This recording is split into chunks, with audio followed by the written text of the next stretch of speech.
যে কারখানার উপর নির্ভর করেন লাখো মানুষ, সেই কারখানাটি 17 মাস ধরে বন্ধ। কারণ একটি, গ্যাস নেই। গ্যাস সরবরাহ পুরোপুরি বন্ধ হয়ে যাওয়ায় গত 17 মাসে একদিনের জন্য চালু করা যায়নি কারখানাটি। এর ফলে প্রতি মাসে প্রায় 33,000 টন ইউরিয়া সার উৎপাদনে ব্যাহত হচ্ছে। গ্যাস সরবরাহকারী কর্তৃপক্ষের বক্তব্য স্পষ্ট, উপরের নির্দেশনা না পাওয়া পর্যন্ত তারা গ্যাস দিতে পারবে না। প্রশ্ন হলো, উৎপাদনের সক্ষম একটি রাষ্ট্রীয় কারখানা যখন গ্যাসের অভাবে বছরের পর বছর বন্ধ থাকে, তখন এর মূল্য কি শুধু কয়েক হাজার কোটি টাকার ক্ষতি?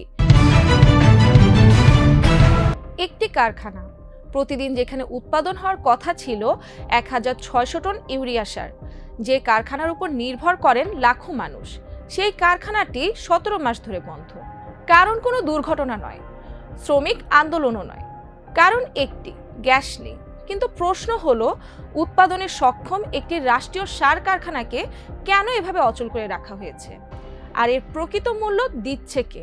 রাষ্ট্র, কৃষক, নাকি দেশের অর্থনীতি? আজকের টাইমস বিশ্লেষণে থাকছে সেই অনুসন্ধান।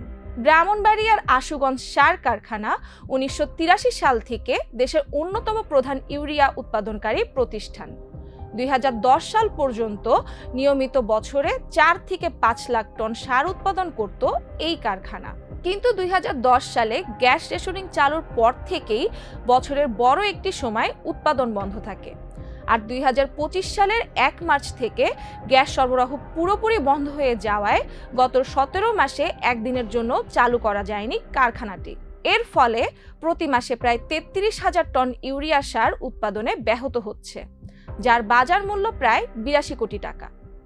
আর 17 মাসে উৎপাদন না হওয়া সারের পরিমাণ দাঁড়িয়েছে প্রায় 5.5 লাখ টন, যার মূল্য প্রায় 1.5 কোটি টাকা। কিন্তু ক্ষতি শুধু উৎপাদনেই সীমাবদ্ধ নয়। দীর্ঘদিন বন্ধ থাকায় হাজার কোটি টাকার যন্ত্রপাতিতে মরিচা ধরছে, উৎপাদন সক্ষমতা কমছে, অথচ শ্রমিক কর্মচারীদের বেতন ভাতা দিতে হচ্ছে কারখানার নিজস্ব তহবিল থেকেই। কর্মকর্তাদের আশঙ্কা, এভাবে চলতে থাকলে অচিরেই সেই মূলধনও শেষ হয়ে যাবে। অন্যদিকে যে সার দেশে উৎপাদন করা সম্ভব, সেটি এখন বৈদেশিক মুদ্রা খরচ করে বিদেশ থেকে আমদানি করতে হচ্ছে।